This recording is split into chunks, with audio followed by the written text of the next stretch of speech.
Bonsoir à tous, bienvenue dans le Journal de l'Afrique. Voici les titres: 34 morts, dont une vingtaine d'enfants en plein désert à la frontière entre le Niger et l'Algérie. Ils ont été abandonnés par leurs passeurs. Des milliers de migrants africains passent par le Niger pour aller en Algérie en quête d'une vie meilleure. Mais les expulsions massives organisées par Alger sont de plus en plus fréquentes. Le 16 juin 1976, des milliers d'écoliers descendent dans les rues du ghetto noir de Soweto. Ils contestent l'enseignement obligatoire de l'Afrikaans. Les policiers tirent à balles réelles, faisant au total des centaines de morts.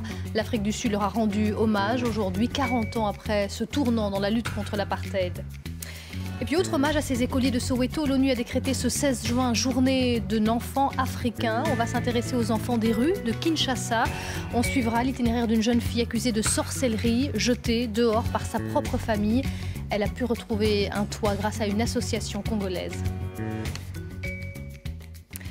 Ils sont probablement morts de soif dans le désert à la frontière entre le Niger et l'Algérie, près d'Assamaka. 34 personnes, dont 9 femmes et 20 enfants, originaires de différents pays africains. Ils sont de plus en plus nombreux à choisir l'Algérie plutôt que la Libye déchirée par la guerre. Mais les autorités d'Alger ne voient pas d'un bon œil cet afflux de migrants sur leur territoire. Reportage de Julien Sauvaget et Catherine Norris-Trent. Entassés dans ces camions, 500 Nigériens expulsés d'Algérie. Ils arrivent après un voyage éprouvant d'une semaine à travers le Sahara, sous un soleil de plomb et 45 degrés à l'ombre. Il faut donc porter secours aux plus faibles immédiatement. Toutes ces familles, majoritairement des femmes et des enfants, viennent des régions pauvres du Niger. Poussées par cette pauvreté, elles se rendent illégalement en Algérie, souvent pour mendier. Le voyage s'est bien passé, Dieu merci. On est content d'être rentré chez nous. Je prie Dieu de ne jamais y retourner. Excédée de cette présence de plus en plus nombreuse, l'Algérie a signé un accord avec le Niger fin 2014 pour renvoyer dans leur pays ces populations. Et depuis le début de l'année 2016, le rythme de ces expulsions s'est maintenu avec une moyenne de 500 personnes par semaine. À Agadez, elles sont prises en charge par l'OIM, l'Organisation internationale de la migration. Ils sont là, ils vont se reposer et on va leur fournir l'assistance complète tout de suite. Et après, on va profiter pour recommencer de faire l'enregistrement. Cela va nous permettre, voyez-vous, de quantifier le nombre de migrants que nous avons assistés. Ces expulsions ont été suspendues en ce mois de Ramadan, mais elles devraient reprendre dès le mois prochain. Car, au fur et à mesure que sont renvoyés ces migrants, d'autres continuent, eux, de tenter leur chance, à l'exemple de ces 34 victimes probablement abandonnées à leur sort par leurs passeurs, par crainte d'une arrestation à la frontière algérienne. Un attentat suicide a fait 10 morts en Libye, 10 combattants des forces soutenant le gouvernement d'union nationale. L'attaque à la voiture piégée qui s'est produite à Abu Ghraib, à 130 km de Sirte, est attribuée au groupe État islamique qui fait face à une importante offensive dans cette région. L'Érythrée affirme avoir tué plus de 200 soldats éthiopiens lors de combats dimanche dernier, les plus intenses depuis la guerre de 1998-2000, sans donner d'indication sur ses propres pertes. Le chef de la diplomatie érythréenne, de passage à Paris, rend responsable l'Éthiopie de la reprise de ces conflits dans cette zone contestée. Écoutez. L'Éthiopie doit se retirer des territoires érythréens qu'elle occupe. Alors, on pourra obtenir une paix durable. Si elle se retire, l'Érythrée sera prête à normaliser ses relations avec l'Éthiopie. À Brazzaville, le général Mokoko, inculpé pour atteinte à la sûreté de l'État, l'opposant congolais candidat malheureux à la présidentielle, a été incarcéré après avoir été entendu par la DGST, la Direction générale de surveillance du territoire. Il est incarcéré et inquiété depuis la diffusion d'une vidéo datant de 2007 dans laquelle il apparaît discutant de chasser du pouvoir le président Denis Sassou Nguesso. Au Kenya, une nouvelle illustration du climat homophobe et de la législation très sévère contre les homosexuels qui règne dans ce pays. L'examen anal pour confirmer l'homosexualité d'un individu a été jugé légal.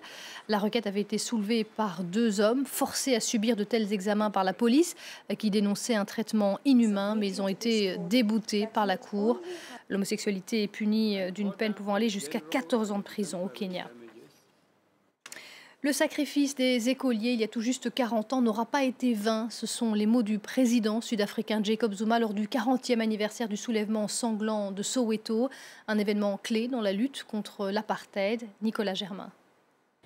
C'est la photo emblématique du soulèvement de Soweto en 1976. Le corps d'Hector Peterson, 13 ans, porté par un de ses camarades. Le vice-président sud-africain a déposé une gerbe ce jeudi au mémorial Hector Peterson, 40 ans après les faits. Et dans un stade de Soweto, le président Jacob Zuma a rendu hommage aux centaines d'étudiants tués par la police en 1976. Des milliers de jeunes noirs avaient manifesté pour protester contre l'introduction d'un enseignement uniquement dispensé en Afrikaans. Le pays célèbre l'héroïsme des étudiants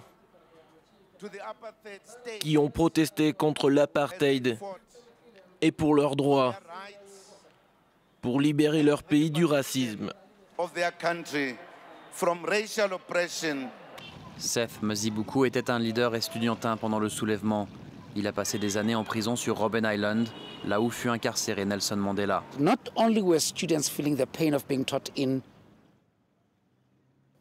À l'époque, les étudiants ne souffraient pas seulement du fait d'avoir des cours en Afrikaans, qui était la langue de l'oppresseur. C'est tout le système qu'ils rejetaient. Ils voulaient qu'il explose.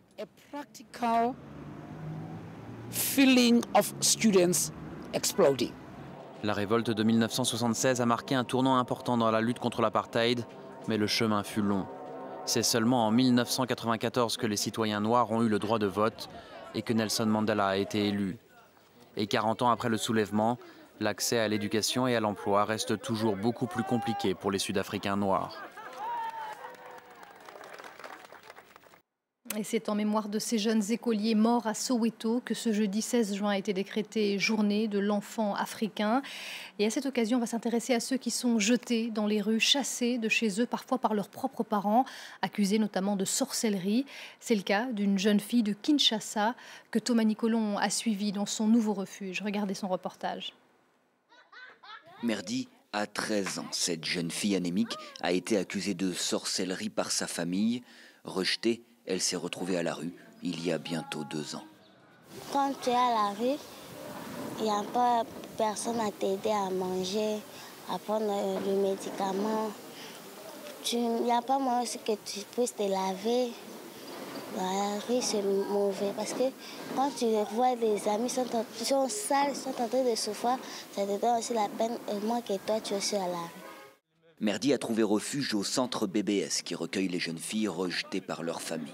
Cette structure a pu voir le jour notamment grâce à l'appui de l'ONG Médecins du Monde, soins médicaux, accompagnement psychosocial, alphabétisation et même parfois réunification avec les familles. Le but est de lutter contre le phénomène d'enfants de la rue et de leur offrir un nouveau départ. C'est une calamité. Mais ça nous tient à cœur, c'est pourquoi nous évoluons. Nous faisons tout pour, si pas éradiquer, réduire vraiment l'ampleur de ces phénomènes. Il y a quand même de l'amélioration parce qu'il y a des enfants qui sont rentrés dans la rue, il y a quand même des avancées, bien qu'il y a toujours des enfants qui tombent dans la rue à cause aussi de la situation socio-économique de notre pays. À Kinshasa, les enfants de la rue se voient souvent obligés de tomber dans la criminalité, voire la prostitution. Il en va de leur survie. Ceux qui ont échappé au pire ont un message à faire passer. Je voudrais que hier, le jeudi, puisse être une journée meilleure pour les enfants, que les parents reconnaissent que les enfants ne sont pas sorciers, mais qu'ils puissent habiter avec leurs enfants à la maison. Les enfants ne sont pas sorciers, arrêtez de les accuser. Il y aurait plus de 20 000 enfants de la rue à Kinshasa. Leur réinsertion est difficile, mais les nombreux centres d'accueil nourrissent l'espoir d'un avenir meilleur pour ces enfants livrés à eux-mêmes dans la jungle de Kinshasa. Et on termine avec une histoire qui a tout d'un conte de fées. Elle rêvait de voyager à travers le monde, mais elle n'en avait pas les moyens. Une jeune Kenyane a donc décidé de voyager par l'esprit, à l'aide de montages photos. On pouvait ainsi la voir à bord d'un avion ou alors encore sur la muraille de Chine. La jeune femme était loin de se douter que ces photos lui permettraient de réaliser son rêve. Amusée par les montages, un riche homme d'affaires a lancé une campagne de financement sur Internet pour permettre à la jeune femme d'aller se rendre en Chine pour de bon. Et c'est la fin du Journal de l'Afrique. Merci de l'avoir suivi. Restez avec nous. L'info continue sur France 24.